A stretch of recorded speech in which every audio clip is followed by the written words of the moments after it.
నమస్తే, welcome to STV news. నేను కృష్ణకుమారి. బులెటిన్ల ముందుగా హెడ్లైన్స్. సెమీ కండక్టర్ల తయారీకి ఏపీ బెస్ట్ డెస్టినేషన్. సింగపూర్లో వివిధ పారిశ్రామికవేత్తలతో సమావేశమైన సీఎం చంద్రబాబు. ఐఐటీ ప్రవేశాల్లో నర్సీపట్నం విద్యార్థుల ప్రతిభ. వీరిని త్వరలోనే సన్మానిస్తానన్న స్పీకర్ అయ్యన్న పాత్రుడు. ఈ నెల 21వ తేదీ అంతర్జాతీయ యోగా దినోత్సవాన్ని జయప్రదం చేయండి. గోల్ఫ్ కోర్స్ యోగాలో ఎంపీ శ్రీ భరత్, కలెక్టర్ అభిషేక్ కిషోర్లు పిలుపు. భోగాపురం అంతర్జాతీయ విమానాశ్రయం జూలై 5న ప్రారంభం. 20 ఎలక్ట్రికల్ ఏసీ బస్సులను తిప్పుతామన్న ఆర్టీసీ ఆర్ఎం అప్పలనాయుడు. సెమీ కండక్టర్ల తయారీకి ఏపీ బెస్ట్ డెస్టినేషన్ ముఖ్యమంత్రి చంద్రబాబు అన్నారు. సింగపూర్ పర్యటనలో ఉన్న ఆయన స్పీడ్ ఆఫ్ డూయింగ్ బిజినెస్ లో ఏపీ ప్రభుత్వం అత్యుత్తమం అనే అంశంపై మాట్లాడారు. 30 రోజుల్లో ఏపీకి వచ్చి పరిశీలించాలని పారిశ్రామికవేత్తలను సీఎం ఆహ్వానించారు.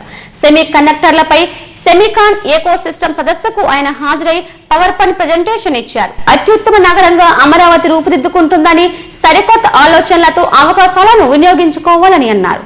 ఈ రోడ్ షోలో సింగపూర్ లో సిఐఐ పార్ట్నర్ సమ్మిట్ లో చంద్రబాబు మాట్లాడారు. గూగుల్ డేటా సెంటర్ ఏర్పాటవుతుందని, వారికి గ్రీన్ ఎనర్జీ సరఫరా చేయాలని నిర్ణయించినట్లు చెప్పారు. ప్రపంచ వ్యాప్తంగా టెక్నాలజీ విస్తృత పెరిగిందని, దీని ఆధారంగానే నిర్ణయాలుంటాయని వెల్లడించారు. How to make use of our time is very, very important. Technology is matured. 25 years back, I used to talk about IT. Now, AI has matured. How it is going to transform further, if you can analyze, I visualized future is for IT. Then I promoted IT as a policy maker. That has given tremendous advantage. I can say proudly, first mover advantage on technology, India took advantage. In India, as a policy maker, I took advantage. Now within 25 years' time, all over the world, I can say proudly one more thing, highest per capita income earners are Indians. Among Indians, my state, my province people are the number one, around 35% of Indian origin. That is the strength of technology. Today, if you see here, the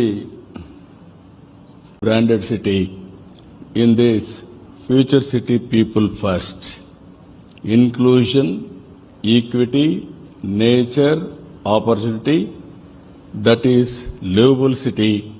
This will be experiential city. That is where we are planning in a big way. If you see here, a tale of Amaravati, India's largest greenfield smart city. Details are available. Vision is Amaravati is envisaged to be a happy city with the highest standards of livability, sustainability and experiences. It will have world-class infrastructure facilities and economic opportunities for all. Further, this is the city, beautiful river, dividing the city into two. And also inner ring road, outer ring road. Tomorrow you wanted to see one of the best iconic bridges, you have to come to Amaravati. That is how we are building this city. 9 thematic schemes we are working for economic pillars of economic growth, sports city, convention, financial, knowledge, justice, electronics, tourism, health and media. These are all various concepts we are taking for building the city. I am paying some annuity and I am developing land. Some land I am selling. Remaining land I am developing and giving back to the farmers. That is the concept we have taken. Here, inclusive city, already we are training people there.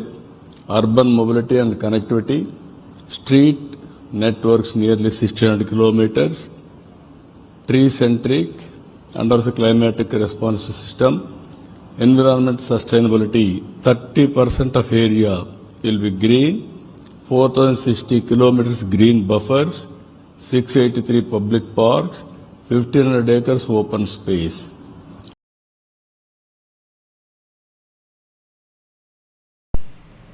Anakapalli జిల్లా నర్సీపట్నం నియోజకవర్గం నుండి IIITకి 40 మంది విద్యార్థులు ఎంపిక కావటం ఎంతో సంతోషంగా ఉందని శాసనసభ స్పీకర్ చింతకాయల అయ్యన్న పాత్రుడు అన్నారు. తన రాజకీయ జీవితంలో ఒక్క నియోజకవర్గంలోని 4 మండలాల నుండి ఏకంగా 40 మంది విద్యార్థులు ఎంపిక కావటం ఇదే తొలిసారని చెప్పారు. ఈ విజయం వెనుక విద్యార్థుల కృషితో పాటు ఉపాధ్యాయులు, తల్లిదండ్రుల ప్రోత్సాహం ఉందన్నారు. త్వరలోనే ఈ 40 మంది విద్యార్థులతో పాటు వారి తల్లిదండ్రులను ఆహ్వానించి సత్కరిస్తానని వెల్లడించారు. స్టూడెంట్స్ రిజల్ట్స్ చాలా మంది బ్రహ్మాండంగా పాస్ అయ్యారు ఈ సంవత్సరం. రాష్ట్ర వ్యాప్తంగా కూడా వాళ్ళందరికీ కూడా మనస్ఫూర్తిగా అభినందనలు తెలియజేస్తున్నాను. అదేవిధంగా రూరల్ ఉదాహరణకి మన నర్సీపట్నం నియోజకవర్గం తీసుకుంటే, నర్సీపట్నం నియోజకవర్గంలో 4 మండలాల్లో మొత్తం 40 మంది కుర్రవాళ్ళు IIITకి సెలెక్ట్ అయ్యారు. IIITకి సెలెక్ట్ అవ్వడం అంటే సామాన్య విషయం కాదు. చాలా బాగా చదువుకొని ఉంటారు. టీచర్స్ కూడా చాలా బ్రహ్మాండంగా శ్రద్ధ తీసుకొని చెప్పుకుంటారు. అలాగే తల్లిదండ్రులు కూడా ప్రోత్సహించి ఉంటారు. ఒకే నియోజకవర్గంలో 40 మంది సెలెక్ట్ అవ్వడం నేను నా రాజకీయ జీవితంలో ఫస్ట్ టైం చూడడం. నేను అంచేత దీనికి ముఖ్య కారకులైనటువంటి తల్లిదండ్రులకి, టీచర్స్ కూడా మనస్ఫూర్తిగా అభినందనలు తెలియజేస్తున్నాను. నాకు 4 మండలాలు ఉన్నాయి. 4 మండలాల్లో గొలుగొండ మండలంలో 2 సెలెక్ట్ అయ్యారు. మాకారుపాలెం మండలంలో కేవలం ఒక్కలే సెలెక్ట్ అయ్యారు. నర్సీపట్నం మండలంలో 30 మంది సెలెక్ట్ అయ్యారు. నాతవరం మండలంలో 7 సెలెక్ట్ అయ్యారు. మొత్తం 40 మంది సెలెక్ట్ అయ్యారు. ఈ 40 మందికి కూడా మనస్ఫూర్తిగా ఆస్వాదిస్తూ ఇంకా ఉన్నత చదువులకి చదివి ఉన్నత స్థాయికి వెళ్ళి 10 మందికి ఉపయోగపడే విధంగా ఎదగాలని చెప్పి వారికి దేవుడు ఆశీర్వాదం ఉండాలని చెప్పి కోరుకుంటూ, ఈ నెల 21వ తేదీ అంతర్జాతీయ యోగా దినోత్సవాన్ని విజయవంతం చేసేందుకు పెద్ద ఎత్తున ఏర్పాట్లు జరుగుతున్నాయి. ఇందుకు బిజినెస్ సిద్ధం చేస్తున్నారు. తాజాగా ముడ్సర్లోవలోని గోల్ఫ్ క్లబ్ లో యోగా సాధన చేశారు. యోగా ప్రాముఖ్యతను ప్రజలకు వివరించారు. అంతర్జాతీయ యోగా దినోత్సవాన్ని పురస్కరించుకుని రాష్ట్ర ప్రభుత్వం చేపట్టిన యోగా వేడుకల్లో భాగంగా ముడసర్లోవలోని ఈస్ట్ పాయింట్ గోల్ఫ్ క్లబ్లో భారీ యోగా కార్యక్రమాన్ని నిర్వహించారు. పర్యాటక రంగ విశిష్టతను, యోగా ప్రాముఖ్యతను చాటి చెబుతూ జిల్లా యంత్రాంగం ఇప్పటికే రిషికొండ బీచ్, నేవల్ డాక్యార్డ్ పరిధిలో కార్యక్రమాలు నిర్వహించింది. మంగళవారం ముడసర్లోవ గోల్ఫ్ క్లబ్లో నిర్వహించిన కార్యక్రమానికి అన్ని వర్గాల నుండి విశేష స్పందన లభించింది. విశాఖ ఎంపీ శ్రీభరత్, జిల్లా కలెక్టర్ అభిషిక్త్ కిషోర్, జేసీ విద్యాధరి, జీవీఎంసీ కమిషనర్ కేతన్ గార్గ్ తదితరులు హాజరయ్యారు. యోగా గురువులకు, ప్రజ్ఞా యోగా ప్రదర్శించిన చిన్నారులకు ఎంపీ, కలెక్టర్ల చేతుల మీదుగా జ్ఞాపికలు అందజేశారు. తొలుత జ్యోతి ప్రజ్వలన చేసి యోగాసనాలను ప్రారంభించారు.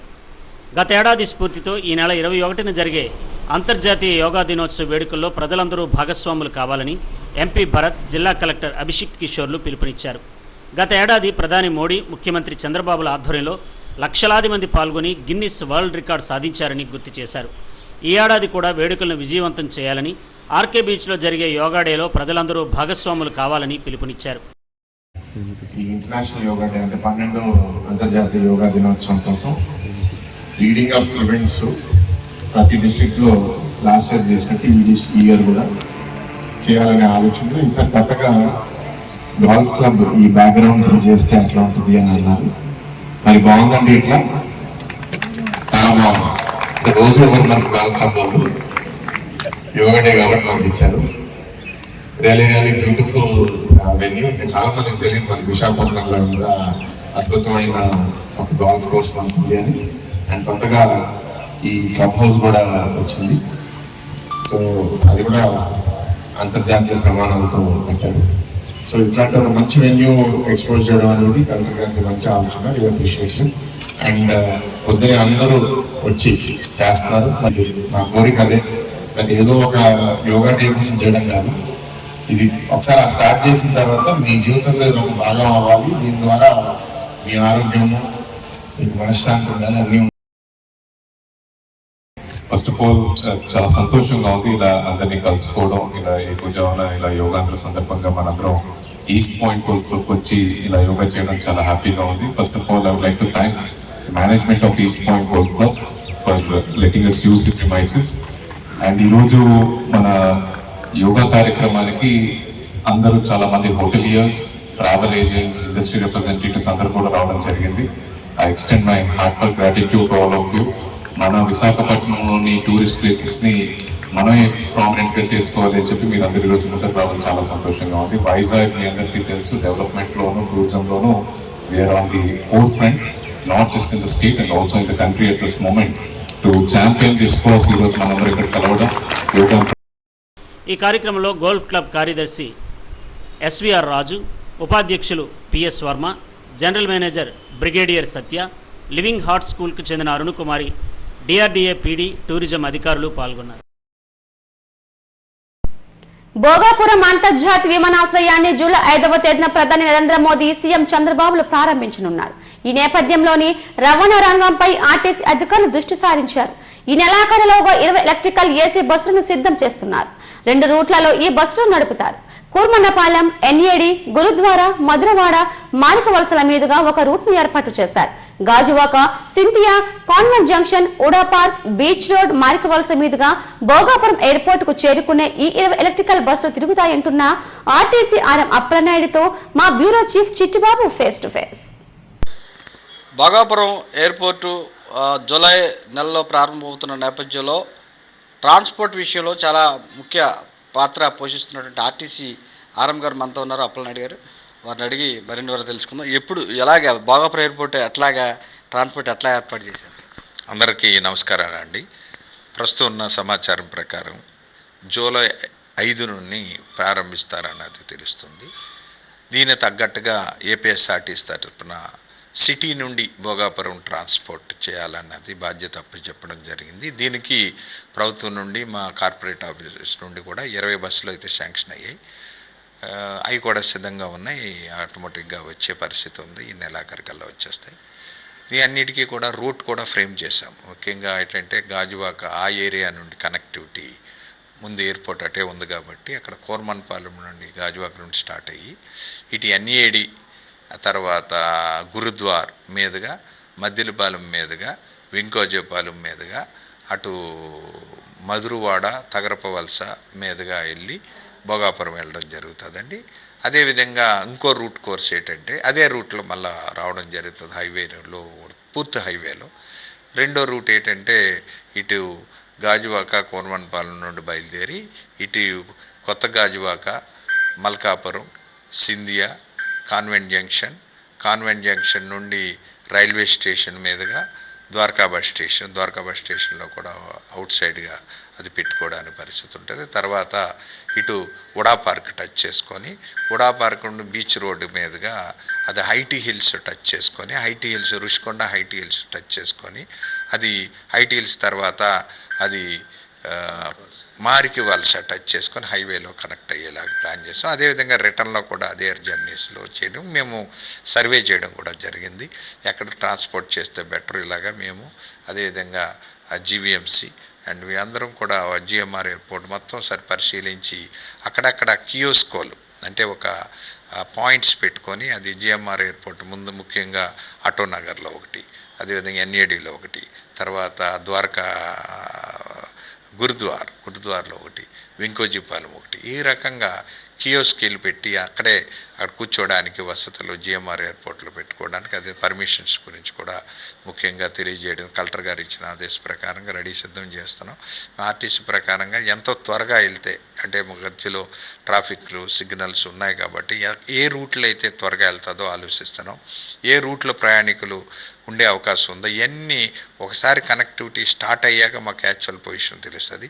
దాని తగ్గట్టుగా మేము రూట్ కోర్స్ మార్చి ప్రయాణికుల అనుగుణంగా మేము తీర్చిదిద్దడానికి, అదేవిధంగా జూలై ఆగస్టులో మిగతా 100 బస్సులు అయితే ఉన్నాయి, మిగతా 80 బస్సులు కూడా మనకి వైజాగ్ జిల్లాకు రావడం. అది దీనికేమో గాజువాక, సింహపూర్లో కూడా 50 బస్సులు ఉండేలాగా అన్నీ కూడా యాక్టివిటీస్ అన్నీ చూద్దాం. ఎలక్ట్రికల్ వర్క్స్ కూడా 25 తారీఖున అయిపోతాయి. అదేవిధంగా ఈ బేస్మెంట్స్ కూడా ఎలక్ట్రికల్ ఛార్జెస్ కూడా రెడీ అవుతాయి. టెంపరీగా అయితే భోగాపురం ఎయిర్పోర్ట్లో ఛార్జింగ్ స్టేషన్లు ఉండేలాగా ఇమీడియట్గా టెంపరీగా 5వ తారీఖు జూలై 5 స్టార్ట్ అవుతుందంటే ఇమీడియట్గా అక్కడ పెట్టుకోలేక అన్ని రకాలుగా అందరి సహకారంతో గవర్నమెంట్ ఆదేశించిన ప్రకారంగా కూడా అందరినీ కోఆర్డినేట్ చేసుకుని బస్సులు అంత త్వరగా వెళ్తే అంత త్వరగా మా స్టాఫ్ను కూడా ఏర్పాటు చేస్తున్నాం.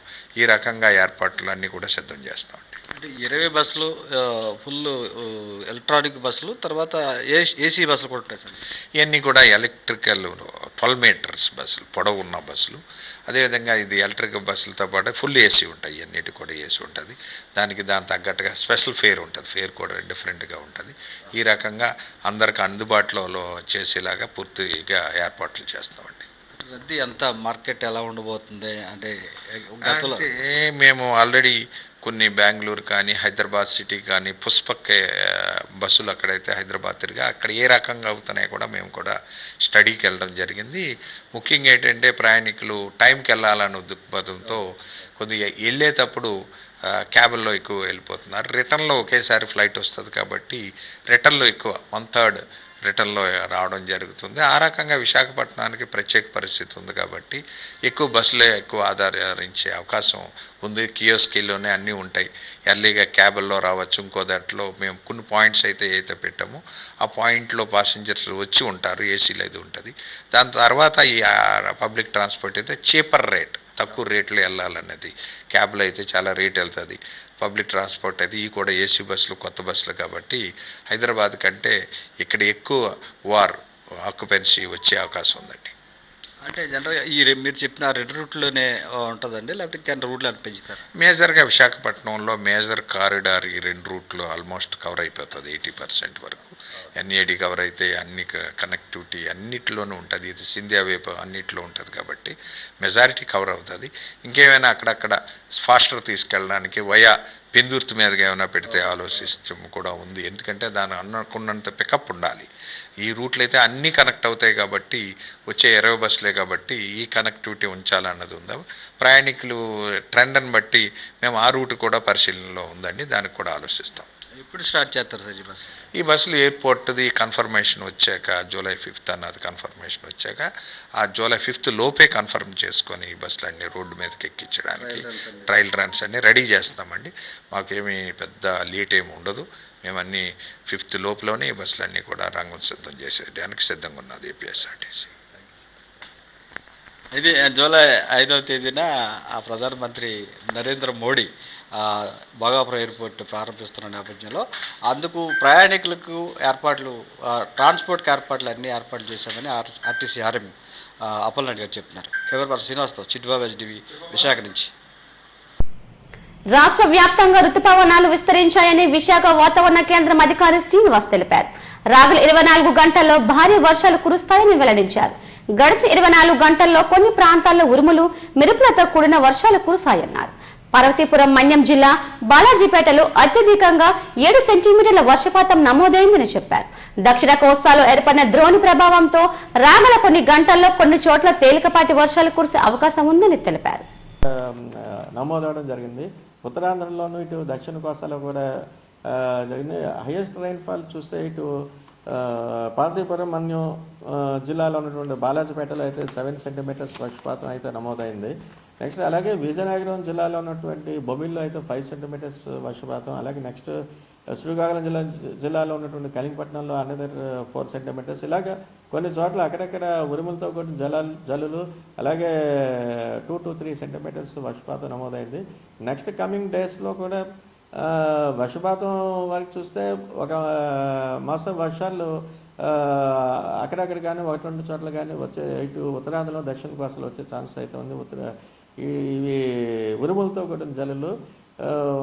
అలాగే నెక్స్ట్ ఇంకా మాన్సూన్ విండ్స్ అయితే ప్రస్తుతం వరకు ఎంటర్ అవ్వడం జరిగింది. కొన్ని వెదర్ సిస్టమ్స్ అయితే చూస్తే ఇప్పుడు ఈస్ట్ ఉత్తరప్రదేశ్ నుంచి ఒక ట్రఫ్ అయితే మటుకి దక్షిణ కోస్తాంధ్ర వరకు అయితే ఒకటి రన్ అవుతుంది. అది కొంతవరకు మనకి కొంత ఛాన్స్ ఉంది. అలాగే నెక్స్ట్ అనదర్ ట్రఫ్, ఇంకొక ట్రఫ్ WCB అంటే మెయిన్ ఇంపార్టెంట్. అది WCB నుంచి కేరళ వరకు అనదర్ ట్రఫ్ కూడా రన్ అవుతుంది. ఈ రెండు సిస్టమ్స్ వల్ల కూడా నెక్స్ట్ కమింగ్ 1-2 రోజుల వరకు కూడా ఒక మోస్తరు వర్షాలు, ఉరుములతో కూడా జల్లులు అక్కడక్కడ వచ్చే ఛాన్స్ అయితే ప్రస్తుతం మనకైతే కనిపిస్తోంది. అలాగే next hot and humid conditions కూడా అయితే ప్రివేల్ అయ్యే ఛాన్సెస్ అయితే ఉంది. గడిచిన 24 గంటల్లో టెంపరేచర్స్ కానీ చూస్తే చాలా ప్రాంతాల్లో అయితే అబోవ్ నార్మల్ రికార్డ్ అయింది. అలాగే మరికొన్ని ప్రాంతాలు అయితే అప్రిషియబుల్లీ అబోవ్ నార్మల్, అంటే డిపార్చర్ ఫ్రమ్ నార్మల్ చూస్తే మోర్ దాన్ 3 degrees డిపార్చర్స్ కూడా కనిపిస్తున్నాయి. ముఖ్యంగా అయితే కొన్ని చోట్ల అయితే ఇటు బాపట్ల, ఒంగోలు, నెల్లూరు ఇటువంటి దక్షిణ కోస్తా జిల్లాల్లో అయితే 40 degrees టెంపరేచర్ కూడా మనం రికార్డ్ అవ్వడం చూసాం. ఈ టెంపరేచర్స్ కూడా అనదర్ 3 to 4 days ఈ టెంపరేచర్స్ కంటిన్యూ అయ్యే ఛాన్స్ అయితే ఉంది. అలాగే నెక్స్ట్ ఇప్పుడు మత్స్యకారులు కూడా పెద్దగా హెచ్చరికలు అయితే ఎటువంటి హెచ్చరికలు అయితే జారీ చేయటం లేదు. ఇది ప్రస్తుతం అనుకున్నటువంటి వాతావరణ సూచన.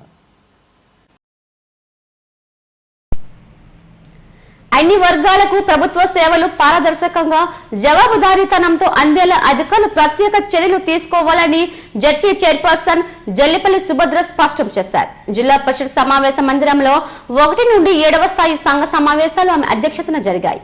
ఆయా స్థాయి సంఘాల్లో జడ్పీటీసీలు స్థానిక సమస్యలను ప్రస్తావించారు. ఉపాధి హామీ నిధుల నిర్వహణ, విద్యా సంస్థల్లో ఖాళీల భర్తీ, గృహ నిర్మాణ పనులు, ప్రభుత్వ ఆసుపత్రుల్లో వైద్య సేవల లోపాలపై ప్రతినిధులు పలు ప్రశ్నలు లేవనెత్తారు. ప్రధానంగా ఉపాధి హామీ ఫేసుల్లో ఫేస్ రికగ్నైజేషన్ హాజరు నమోదులో సాంకేతిక లోపాలతో 6 రోజులు పనిచేస్తే 4 రోజులు నమోదై వేతనాలు తక్కువగా వస్తున్నాయని సభ్యులు తీవ్ర ఆందోళన వ్యక్తం చేశారు. అత్యంత కీలకమైన వైద్య ఆరోగ్య శాఖ సమీక్షకు అల్లూరు జిల్లా DMHO గైర్హాజరు కావడంపై తీవ్ర ఆగ్రహం వ్యక్తం చేశారు. స్థాయి సంఘాల సమావేశాలకు జిల్లా అధికారులకు బదులు కింది స్థాయి అధికారులను పంపడం వల్ల ఈ సమావేశాల ఉద్దేశం నీరుగారిపోతుందని సభ్యులు మండిపడ్డారు. రహదారులు లేని పాడేరు, అరకు, అనంతగిరి తదితర మార్గాల్లోని టోల్ గేట్ల వద్ద 12 కిలోమీటర్ల పరిధిలో స్థానికులకు టోల్ ట్యాక్స్ నుండి మినహాయింపు ఇవ్వాలని కోరుతూ సభ ఏకగ్రీవంగా తీర్మానించింది. ఈ సమావేశంలో జెడ్పీటీ CEO రాజ్ కుమార్ తదితరులు పాల్గొన్నారు.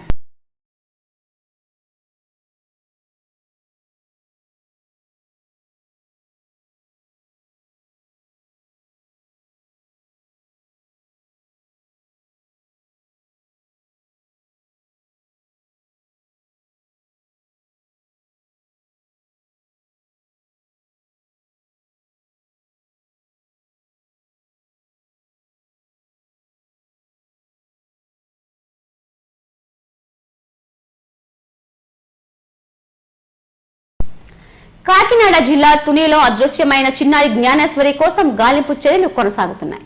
చిన్నారి మిస్సింగ్ కేసులో పలు అనుమానాలు వ్యక్తమవుతున్నాయి. ఆ చిన్నారి తోట వైపు నడుచుకుంటూ వెళ్లటం కెమెరాల్లో రికార్డ్ అయింది కాబట్టి కిడ్నాప్ అయ్యే అవకాశాలు లేవని ఎస్పీ బిందుమాధవి చెప్పారు. ఆ అమ్మాయి బరువు తక్కువగా ఉంటుంది కాబట్టి క్రూర జంతువులు లాక్కెళ్లే అవకాశం ఉందని అనుమానం వ్యక్తం చేశారు. గాలింపు చర్యలు ముమ్మరంగా జరుగుతున్నాయని, చిన్నారి ఆచూకీ తెలిసిన వారికి ₹1,00,000 బహుమతులు ఇస్తామని ప్రకటించారు. కేసులో కీలకమైనది కుక్క. ఆ కుక్క చనిపోవడం పట్ల చాలా అనుమానాలు ఉన్నాయి. ఇదే చెప్తున్నానండి, మిస్ఇన్ఫర్మేషన్ స్ప్రెడ్ చేయొద్దు అని. కుక్క కూడా 3 రోజుల పాటు తప్పిపోయి వెనక్కి వచ్చిన తర్వాత ఇట్ లుక్డ్ వెరీ డిహైడ్రేటెడ్. మీరు అందరూ చూసారు, చాలా వీక్ అయిపోయి డిహైడ్రేటెడ్ గా ఉండింది. ఈ ఎండకి మనుషులే 2 రోజులు 3 రోజులు ఫుడ్ లేకపోతే ఉండలేరు. కుక్క డిహైడ్రేట్ అవటం వల్ల అట్లనే ఫర్దర్ గా ఇంకేదైనా ఫౌల్ ప్లే కూడా మేము ఎలిమినేట్ చేయడం కోసమే కుక్కకు కూడా పోస్ట్ మార్టం చేశాము, RFSL పంపించడం జరిగింది. ఆ రిపోర్ట్ లో ఏదైనా వస్తే we will let you no.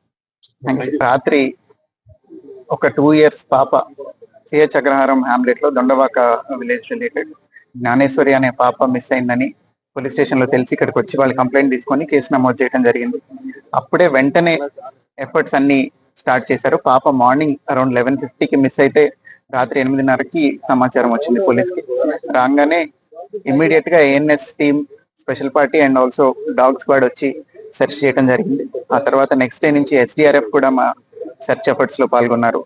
వాళ్ళతో పాటుగా ఇంకా ఫర్దర్ గా ఇంకా వాస్ట్ గా వాళ్ళ కంపిటెన్సీ అందులో ఉంటుంది కాబట్టి డీటెయిల్ గా సెర్చ్ చేయడానికి ఎన్డీఆర్ఎఫ్ ని అట్లానే ఫారెస్ట్ డిపార్ట్మెంట్ వాళ్ళని కూడా సపోర్ట్ అడగడం జరిగింది. కంటిన్యూస్ గా ఈ 7-8 డేస్ పాటు డ్రోన్ సర్వేలెన్స్ తో ఇక్కడున్న టెరైన్ మీరు అందరు చూస్తున్నారు. చుట్టుపక్కల చాలా థిక్ వెజిటేషన్ ఉంది, కొండలు ఉన్నాయి. పాప అంతటా పాప ఇంట్లో నుంచి నడిచి వెళ్ళడం వాళ్ళ తల్లి చూశారు, భవానీ గారు చూశారు.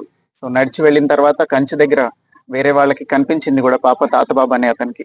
సో అక్కడ దాకా వచ్చింది కాబట్టి అక్కడి నుంచి బయటికి వెళ్ళి ఉంటుంది అనే ఉద్దేశంతో అన్ని యాంగిల్స్ లోనూ దర్యాప్తు చేయడం జరుగుతుంది. సిడిఆర్లు పెట్టాము, ఐపీడిఆర్లు తీసుకున్నాము, టవర్ డంపులు తీసుకున్నాము. సస్పిషియస్ నంబర్స్ ఒకటొకటి ఎలిమినేట్ చేస్తుండే అవకాశం ఉంది. చిన్న పాప కాబట్టి, షీ వెయిస్ వెరీ లిటిల్ కాబట్టి ఏదన్నా వైల్డ్ యానిమల్ లాక్కొని వెళ్ళే అవకాశం ఉంది. దానికోసమే ఫారెస్ట్ డిపార్ట్మెంట్ ని రిక్వెస్ట్ చేసి వాళ్ళని కూడా రోపిన్ చేయడం జరిగింది. డ్రోన్ సెర్చ్ కంటిన్యూ అవుతుంది ఆ యాంగిల్ లో.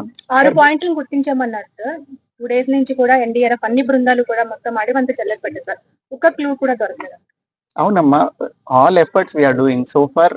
All efforts are leading to dead end only. ఇంతవరకు ఏ క్లూ దొరకలేదు. టెక్నికల్ అనాలిసిస్ లోనూ ఇప్పటిదాకా సస్పిషియస్ యాంగిల్ రాలేదు. అట్లనే ఈ యానిమల్ ఏదైనా తీసుకెళ్లి ఉండటం మీద కూడా ఇంకా క్లూ రాలేదు. That it self says that కొంచెం యానిమల్ అయి ఉంటేనే ఇట్లాంటి ఎరాటిక్ బిహేవియర్ ఉంటుంది. మనం ఖచ్చితంగా చెప్పలేని బిహేవియర్ ఉండేది, అక్కడ సడన్ గా ఏదో జరుగుంటే తప్ప. ఈ ఇన్సిడెంట్ అంతా కూడా జరిగి ఇప్పుడు నేను వాళ్ళ తల్లిగారితో కూడా మాట్లాడాను, నాకు ఐడియా ఉంది. ఆవిడ కూడా ఏం చెప్తున్నారు, భవానీ గారు అట్లనే గణేష్ గారు ఇద్దరు ఏం చెప్తున్నారంటే 30 minutes డ్యూరేషన్ లో జరిగిపోయింది. So it cannot be planned or orchestrated. సో ఏదన్నా యానిమల్ తీసుకొని వెళ్ళాలి లేదా పాసర్ బై ఏదైనా చేసి ఉండాలి. ఆ రోజున బాగా వర్షం కూడా పడింది, ఈయటం జరిగింది. సో ఈ విషయాన్ని మీడియాలో వైడ్ గా సర్క్యులేట్ చేయండి అని it is an appeal from police department. So ఇన్ని రోజులు దర్యాప్తు చేశారు, గాలింపు చేశారు. సో మిస్సింగ్ కేసులో ఆలోచిస్తున్నారా, లేదంటే ఎవరైనా కిడ్నాప్ చేశారన్న కోణంలో? అదేనండి, కిడ్నాప్ చేయడానికి ప్లాన్డ్ అబ్డక్షన్ అనేది అవకాశం లేదు. పాప అంతటా పాప నడిచెళ్ళటం చూశారు కాబట్టి, అందరూ ఐ విట్నెస్లు ఉన్నారు కాబట్టి పాసర్ బై ఎవరైనా తీసుకెళ్లారా అనేది కూడా ఎలిమినేట్ చేయట్లేదు. పాసర్ బై ఎవరైనా తీసుకెళ్తుంటే అది టెక్నికల్ అనాలిసిస్ లో వెరిఫై చేయడానికి ట్రై చేస్తున్నాం. సీసీ ఫుటేజ్ తీసుకున్నాము, ఐపీడిఆర్ తీసుకున్నాము, టవర్ డంపులు తీసుకున్నాము. ఇవన్నీ అనాలిసిస్ ఇస్ ప్యారలీ గోయింగ్ ఆన్. ఖచ్చితంగా అండి, అడవి జంతువుల వల్ల కూడా ప్రమాదం ఉండే అవకాశం ఉంది. చిన్న పాప కాబట్టి, షీ వెయిస్ వెరీ లిటిల్ కాబట్టి ఏదన్నా వైల్డ్ యానిమల్ లాక్కొని. గృహ కార్మికుల కోసం సమగ్ర చట్టాన్ని తక్షణమే అమలు చేయాలని సిఎఫ్టియుఐ జాతీయ అధ్యక్షుడు ఎన్ కనకరావు కేంద్ర రాష్ట్ర ప్రభుత్వాలను డిమాండ్ చేశారు. 15వ అంతర్జాతీయ గృహ కార్మికుల దినోత్సవం సందర్భంగా యూనియన్ అనుబంధ సంఘాలతో కలిసి సమావేశం నిర్వహించారు. అన్ని కార్మిక సంఘాల కంటే అత్యధిక సంఖ్యలో సిఎఫ్టియుఐ గృహ కార్మికులకు ప్రాతినిధ్యం వహిస్తుందన్నారు. దేశంలో 6 కోట్లకు పైగా ఉన్న గృహ కార్మికులు తమ శ్రమ, నిస్వార్థ సేవ ద్వారా ఆర్థిక వ్యవస్థకు దోహదపడుతున్నారని చెప్పారు. అలాంటి కార్మికుల సేవలను గుర్తించి వారి సామాజిక భద్రతకు సమగ్ర చట్టం రూపొందించాలని కోరారు.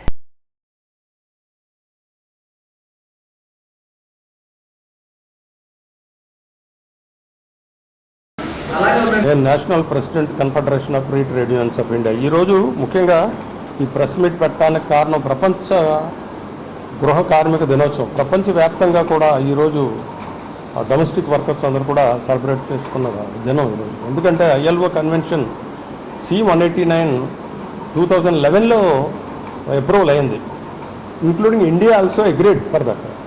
బట్ ఆఫ్టర్ దట్ అయిన తర్వాత ఈరోజు వరకు కూడా కేవలం 40 దేశాలే ఐఎల్ఓ కన్వెన్షన్ C-189 సంబంధించి రాటిఫై చేయడం జరిగింది. అదేవిధంగా ఇంకో 60 దేశాలు ఆల్మోస్ట్ వాళ్ళ తాలూకా ఉన్న ఎగ్జిస్టింగ్ చట్టాలను మార్చి మన డొమెస్టిక్ వర్కర్స్కి పరంగా అనేక చట్టాలు చేయడం జరిగింది. చాలా అన్ఫార్చునేట్లీ భారతదేశానికి వస్తే ఈరోజు వరకు కూడా 15 సంవత్సరాలు అయినా కూడా అనేక పోరాటాలు ఢిల్లీ లెవెల్లో మనం చేయడం జరిగింది. మినిస్టర్స్ దగ్గరికి వెళ్ళి ట్రైపార్టరేట్ బాడీలో మేమందరూ కూడా మాట్లాడాము. అదేవిధంగా అనేక రాష్ట్రాల్లో ఈ డొమెస్టిక్ వర్కర్స్ అందరూ కూడా పోరాటాలు ఈ రోజు వరకు కూడా చేస్తున్నారు. కానీ మరి దురదృష్టం ఏంటంటే మన సెంట్రల్ గవర్నమెంట్ కాంప్రహెన్సివ్ లెజిస్లేషన్ చేయకపోవటం మూలంగా మేము సుప్రీంకోర్టుకి వెళ్ళటం.